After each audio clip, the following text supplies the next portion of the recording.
Hey everyone, welcome back to another Minecraft video. Before we get into today's build, I just wanted to mention that this footage is actually pretty old. I recorded this back in December 2025, and somehow it ended up sitting in one of my folders for months. Life just got really busy. Between school, my thesis, work, and trying to make everything fit into my schedule, I never really had the time to sit down and edit videos. On top of that, my laptop wasn't exactly helping either. It struggled with recording, editing, and even streaming, so content creation had to take a backseat for a while. But I didn't want this project to go to waste. Even though it's an older build, I'm finally happy to share it with you. So in this video, I'll be building an Enderman XP Farm in our survival server. I followed a tutorial on YouTube for the main mechanics of the farm, but I also added a few personal touches to match the style of our world and the way I like using the farm. Let's get started. So I started bridging 128 blocks away, or around 2 stacks of blocks from the center island. Instead of making the bridge just 1 block wide, I decided to make mine 3 blocks wide. It doesn't really change the farm itself, but it feels much safer whenever I'm running back and forth. I also added purple carpet across the bridge because carpet prevents Endermen from spawning on top of it, so I don't have to deal with random Endermen teleporting or spawning onto the bridge while I'm walking. You can also use spawn-proofing materials like buttons, slabs, or leaves. For the design, I wanted something that matched the vibe of the end dimension, which is why I used dark-colored blocks and purple carpet throughout the bridge. It doesn't make the farm any faster, but I like making my farms look nice instead of leaving them as plain floating platforms. If you decide to build one yourself, don't be afraid to customize it. Even if you're following the same tutorial, you can always add your own style to make it feel like your own build. Once I reached the correct distance and finished working on the bridge, I started working on the main farm area. The first thing I built was the Ender Pearl disposal shaft. This is where all the Enderman drops fall whenever I'm not using the farm, which helps prevent hundreds of Ender Pearls from piling up and potentially causing lag on the server. To make it work, I built a simple redstone mechanism using 6 sticky pistons, a few repeaters, redstone dust, and a lever. It's basically just a 3x2 piston door, except it's built into the floor instead of a wall. This is actually the mechanism you saw at the beginning of the video. Once that was finished and tested, I covered everything up so the redstone stayed hidden underneath. After that, I started building the platform around it. When the platform was complete, I covered it with purple carpet. Besides matching the overall theme of the build, the carpet also prevents Endermen from spawning on those blocks, helping keep the farm more efficient and making the area a little cleaner while it's in use. After covering the platform with purple carpet, I started adding walls around the edges. This wasn't really part of the original tutorial, but I thought it was a nice addition.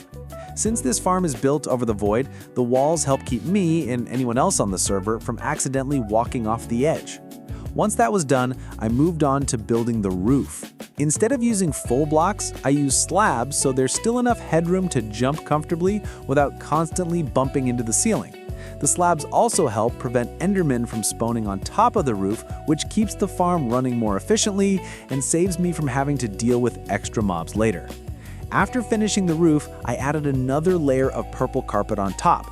It matches the rest of the build, and more importantly, it fully spawn-proofs the roof so I don't have to worry about Endermen appearing up there while the farm is running.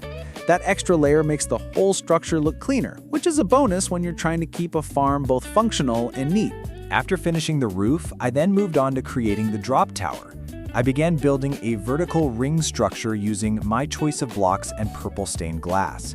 I wanted it to match the end dimension theme, so I kept the design simple but clean, with that dark and purple aesthetic wrapping around the shaft as I went higher. As I built upward, I could slowly see the shape of the farm coming together from below, which honestly made the whole process feel more satisfying.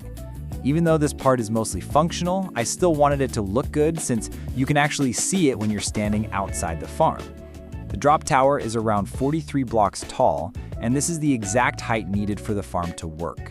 It's high enough that Endermen survive the fall with just a small amount of health left, meaning I can finish them off in one hit for fast XP gains. By the time I reached the top and connected everything back to the platform, the entire structure finally felt complete from bottom to top. I then started working on the Endermite trap.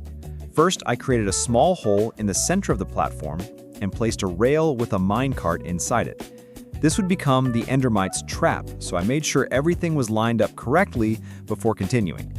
I believe the hardest part of the entire build was spawning the Endermite, which I had to throw tons of ender pearls and teleport repeatedly, waiting for one to finally appear.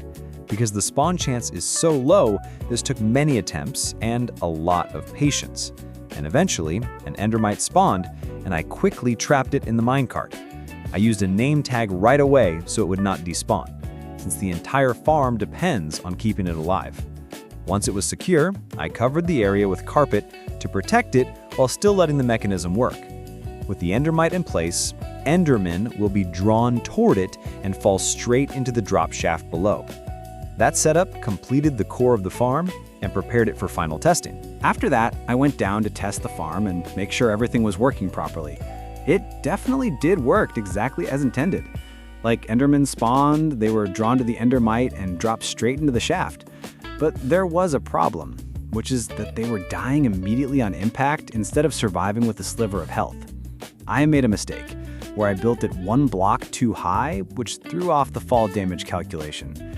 That tiny mistake made the drop lethal, killing them outright instead of leaving them at one-hit range. So I went back up, adjusted the platform height, and fixed the alignment to match the correct drop distance.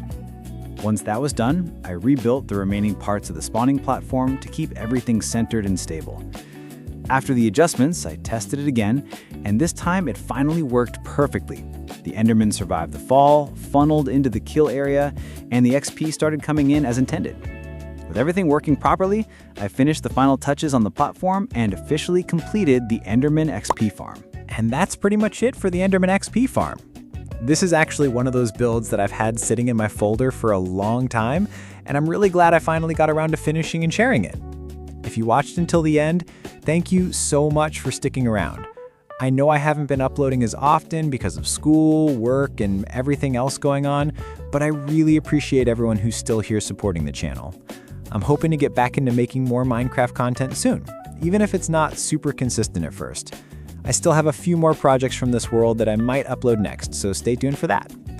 If you enjoyed the video or found it helpful, don't forget to like and subscribe. And I'll see you all in the next one. Thanks for watching.